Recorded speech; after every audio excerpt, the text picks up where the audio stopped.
On February 27th, 396 AL, an announcement was made by the Prime Minister of the Confederate Republics of Antares. The time and date of the national address had itself been announced days earlier, and when Jiro Hashimoto, the man who had led the Confederacy to victory over the Great Khan, appeared alongside the heads of state from each republic, every office was empty, every school closed. The moment was unlike anything in the history of Antares, eclipsing even Reunification Day or the first successful flight of the Earhart beyond the boundaries of the miasma. The history of the Antares Confederacy, the Prime Minister acknowledged, had been built on a lie. A lie intended to protect rather than deceive, yet nevertheless devastating in its consequences. For all its history, the leaders of the Earhart flotilla and the republics that had followed had claimed that no messages from Earth had ever been received. They had said the fate of their home world was unknown. The truth was, when the Earhart flotilla first emerged in the star system that would come to be known as Antares, at least 100 messages had been received. They were garbled and fragmented, but when pieced together, told a story of anticipation, followed by carnage and tragedy. At the time of the Earhart flotilla's departure, the nations of Earth had detected seemingly artificial broadcasts of repeating mathematical patterns. While unequivocal proof of alien life had not yet been found, it was no longer easily dismissed as purely science fiction. The records of when the Skrek first arrived in the solar system were lost in the war that followed. The exact course the conflict took was similarly consumed. Only the craters where once stood ancient cities of mankind, carefully recorded by hidden Confederate drones, hint at the full extent of the cataclysm. The Skrek were an ancient civilization, possessing knowledge and technology far beyond the realm of human understanding. But their vast empire had been consumed, and what remained became obsessed with the study of lost glories. Why they chose to conquer humanity, to travel well beyond their borders to a distant part of the galaxy and ignore every other species on the way, could not be explained. But choose the human race they did. The United Terran Protectorates emerged from the end of the Earth as a captive state, bound to serve the will of the Skrek and help them reassert their power across the universe. As history was rewritten and forgotten, what remained of mankind became willing collaborators, expanding into space and reaping the benefits of their servitude. When the first representatives of the Antares Confederacy encountered the United Terran Protectorates within the halls of the galactic community, they were not treated as long-lost brothers and sisters, but with open contempt. Only in the decades that followed was it discovered that this had been, at least in part, a ruse. The few Terran diplomats and support staff that passed messages to the Antares Confederacy always disappeared soon after, but the information they relayed was horrifying. Not every detail was revealed to Antares during this first address, but the base facts were clear. Earth was a prison in which millions toiled as slaves and playthings for their overlords. Whatever power the UTP might have achieved was directed towards the Skrek's adversaries, with Terran fleets and Terran armies used as tools to enslave whole species and nations. And while the occasional smuggled message revealed the presence of a small resistance, the idea of a full-scale rebellion was unlikely, if not impossible. Liberation, if it ever came, would likely not arise from within. The news was as great a shock to the citizens of Antares as anything in their history. But the idea that the Confederacy might lead a great charge to liberate the Earth, as they had done with the Vrul or the Khan, was laughable. The strength of the United Terran Protectorates alone was far superior to the Confederacy. With the Skrek not only behind them, but now within striking distance of Antares itself, victory was impossible. It could also not be ignored that Antares was no longer a human nation. No citizen alive today had ever set foot upon the Earth, and the last generation to breathe its air had long since vanished. Whatever link there remained with Earth, for the good of Antares, had to be severed. For decades, Antares again turned inwards. The territories taken by the Khan were established as new federal republics and then released as sovereign partners.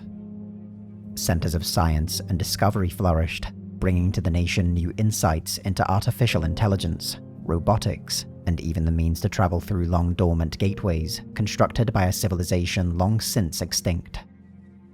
But as communications technology improved and the galaxy grew smaller, news would increasingly reach the Antares Confederacy that the Skrek had unleashed the United Terran Protectorates against some distant nation. For all its achievements, the spirit of the nation had been wounded.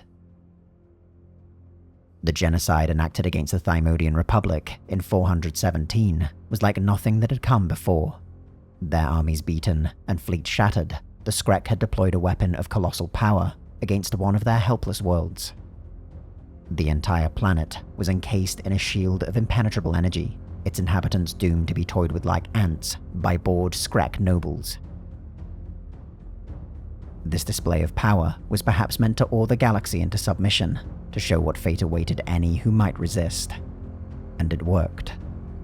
The galactic community issued a condemnation and then returned to the same tired politics. The affected peoples begged for aid and were ignored by their neighbors. The nations of the galaxy turned elsewhere. But within the Confederate Republics of Antares, something else occurred. There had once been a raging fire within humanity, an ancient martial spirit that had been decayed by decades and centuries of peace and isolationism. The destruction of the home world of the Vrul, the last stand of General Liliana Reyes on Malacca, these events and others had kindled that flame, yet it remained doomed to dwindle back to glowing embers. The Thymodian genocide was different, an inferno ignited. But what was perhaps most extraordinary was that this searing desire for justice was no longer unique to mankind alone, but burned within the hearts of all those who had arrived within Antares. Every species within the nation had found a place beyond the reach of tyrants, a place where they were free to live whatever kind of life they wished. But the achievements of Antares were meaningless if they came at the expense of a galaxy that cried out for help and was ignored. The fire that burned within the nation might have been described in 1,000 different ways by 1,000 different cultures, but the overriding feeling expressed itself in a simple idea: evil must be opposed. Historians have often claimed that the Confederacy's declaration of war against the perpetually unstable Althorian Empire in 422 might have arisen from this feeling of helplessness turned to bitter rage that had emerged across Antares. While Earth could not be liberated, the Althorians could. The Confederacy's victory was swift, but the war had not been fought in pursuit of new territories. It had been waged to free the slave armies forced to die in that empire's defense, to rid that nation of an emperor who, like the Skrek, saw his subjects as only chattel. Had the liberation of the Althorians echoed that of the Vrul centuries earlier, with a slow descent back into autocracy, perhaps the Antares Confederacy would have given up on its interventionism, its flame extinguished. But experience was everything, and the lessons learned with the Vrul and the Khan ensured that the institutions established by the Antares occupation forces within the former empire were not so easily dismantled. At first, the former slaves and citizens of the Althorian Empire exercised their freedom under the protection of Confederate guns, but when those guns departed, the impact of Antares remained. The liberation of the Althorians was a seminal moment in the history of the Confederacy. It was not the first time that their nation had fought to uphold their most cherished values, but it was the first time that their success had not turned to ashes in the decades that followed. Following this triumph, the power of the Skrek no longer seemed insurmountable. Senators who had once dismissed the notion of addressing their brutality now began to argue, with increasing vehemence, that Parliament denounce them, confront them. The nations invaded by the Terran Protectorates, the species enslaved, they were no longer nameless entities to the people of Antares. Humans might no longer be the majority within the nation, but they were hardly the only species to have suffered. The Confederacy was a realm of refugees and immigrants fleeing the power of tyranny, and with each new atrocity brought to light came the desire to resist. It would be many years more before the declaration was made and the Antares Confederacy embarked on its great crusade, but the path was beginning to present itself. When the nations liberated by Antares joined together to form a new federation of equals, when construction began on a fleet yard the likes of which the galaxy had never seen, none present could have truly appreciated the lasting importance of these decisions.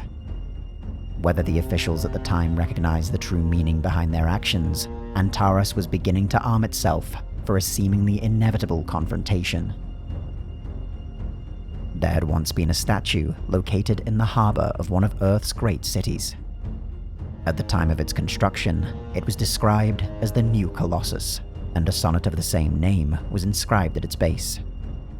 Its message had been deemed so offensive and laughable to the Skrek that the statue had been reduced to molten slag, reforged into alien jewelry to be worn by their mocking nobility. No human alive today has ever seen the figure that once stood upon sea-washed sunset gates. A mighty woman with a torch, whose flame was imprisoned lightning, and her name Mother of Exiles. From her beacon hand once glowed a worldwide welcome, whose silent lips once cried, "Give me your tired, your poor, your huddled masses yearning to breathe free." Yet a galaxy away from where that statue once stood, flames of imprisoned lightning burn not in a single torch, but across an entire star system, an entire nation. A nation that for centuries has provided refuge for the tired, the poor, the huddled masses. To all those yearning to breathe free, Antares is seen as a mother of exiles. The Skrek see something different. They see and fear a new colossus.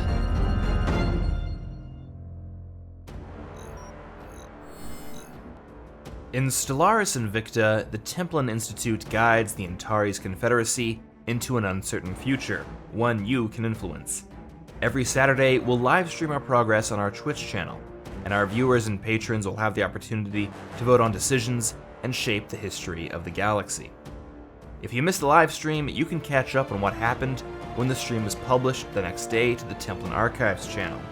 Then, once a month, we'll produce a video like this one, detailing everything that's progressed in the Confederacy's struggle to return to Earth. The next live stream of Stellaris Invicta Season 2 begins 1 hour after this video has gone live. And while you're waiting, we've added some new posters and t-shirts and other merchandise to the Templin Commissary. You'll find the link in the description.